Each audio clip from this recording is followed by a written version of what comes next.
ल आज चाहिँ हामी यहाँ काने पोखरीमा आइपुगेका छौँ।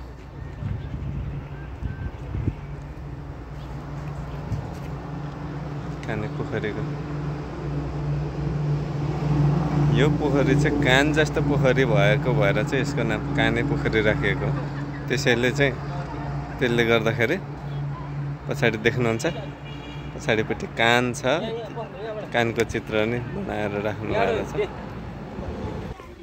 ल यो चाहिँ कानकै सेपमा छ है, कानकै सेपमा भएकोले चाहिँ यसलाई काने पोखरी भनिएको रहेछ।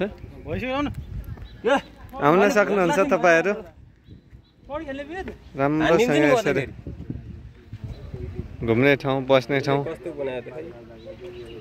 एकदम जोडी जोडीको लागि चाहिँ यो डेटिङ स्पट चाहिँ राम्रो रहेछ है। आउन चाहनुहुन्छ भने है आएर चाहिँ डेटिङ स्पट चाहिँ एकदम राम्रो रहेछ।